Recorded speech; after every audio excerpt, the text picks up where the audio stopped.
खुड़मुड़ा के रहने वाले ओमलाल चक्रधारी जिसकी उम्र 19 साल है और झीट गांव की रहने वाली द्रौपदी साहू जिसकी उम्र 18 साल है। दोनों के बीच में प्रेम प्रसंग था, दोनों के बीच में सब कुछ ठीक चल रहा था। कहानी में बस इतनी सी बात है कि दोनों के घर वाले नहीं मान रहे थे और दोनों शादी कर चुके थे मंदिर में जाके, जिसको लेके घर वाले खिलाफत में थे। और दोनों जो साथ जीने की कसम खाए थे, साथ मरने की कसम खाए थे, दोनों अपनी ज़िंदगी तबाह कर लिए। एक बात आप ज़िंदगी में गांठ बांध के रख लीजिए कि आपकी ज़िंदगी में जो भी समस्या है उसका समाधान आपको ही निकालना है, आपके लोग निकालेंगे। आपके मर जाने से उस समस्या का समाधान ज़िंदगी भर नहीं हो पाएगा, उल्टा वो समस्या जो है और बढ़ जाएगी। लगातार सुसाइड की खबरें बता रहे हैं और लगातार हम कारणों पे जाते हैं कि आखिर सुसाइड करने की वजह क्या थी। तो वजह सामने आती है, तंग होकर, परेशान होकर, ज़िंदगी से तंग खाकर वो आत्महत्या कर लेते हैं, सुसाइड कर लेते हैं और मौत को गले लगा लेते हैं। चाहे वो जहर सेवन के माध्यम से हो, चाहे फांसी लगाने के माध्यम से हो, वजह कुछ भी हो सकता है, लेकिन लोग मौत को गले लगा लेते हैं, ज़िंदगी को ख़त्म कर देते हैं।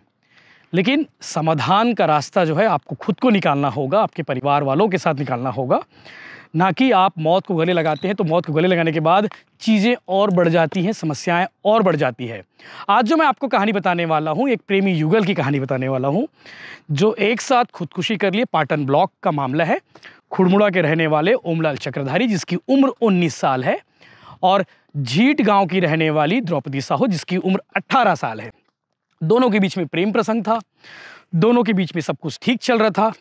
दोनों ने जीने मरने की कस्में साथ खाई थी कि साथ जिएंगे, साथ मरेंगे, और साथ मर भी गए।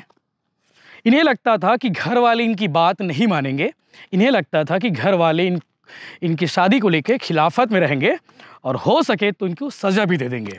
ये घबराए हुए थे, परेशान हुए थे और मुझे लगता है कि शायद घर वालों से बात करते तो कोई ना कोई समाधान रास्ता निकल जाता।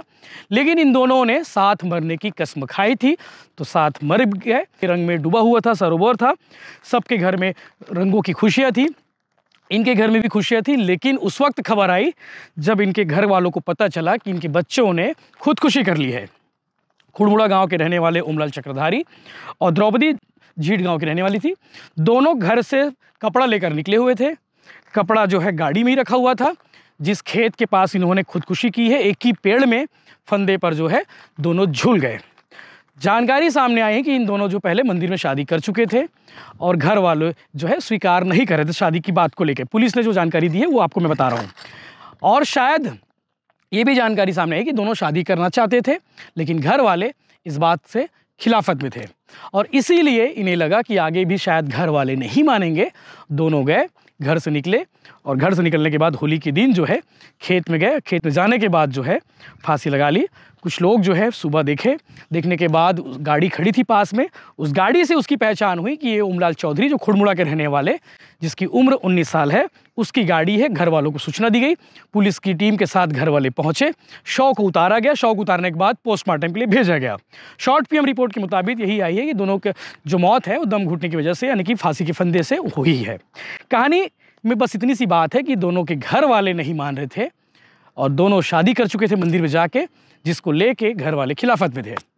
और दोनों जो साथ जीने की कसम खाए थे, साथ मरने की कसम खाए थे, दोनों अपनी ज़िंदगी तबाह कर लिए, घर वालों को परेशान कर दिए। घर वाले वाकई में उनकी मौत को लेके इतने क्या बोलूँ मैं उसको, मेरे पास शब्द नहीं है कि जब इस खबर मिली लड़की के घर वालों को, लड़के के घर वालों को, वो कितने परेशान थे। घर वालों का रो रो कर बुरा हाल था। लेकिन इसमें एक संदेश यही है कि मैं शुरुआत में जो मैंने कही बात कि आप कोई भी समस्या का समाधान आपके ही पास है, आपको उसका समाधान निकालना पड़ेगा। चाहे वो कपल हो, चाहे वो नौकरी को लेकर परेशान हो, चाहे वो पढ़ाई को लेकर परेशान हो, उन सब से एक निवेदन है, उन सब से एक अनुरोध है कि आप समस्याओं को फेस करिए, ना कि उससे पीछा छुड़ाइए। आपको फेस करना होगा, ना कि मौत को गले लगाना होगा। जय हिंद, जय जवाहर, जय छत्तीसगढ़।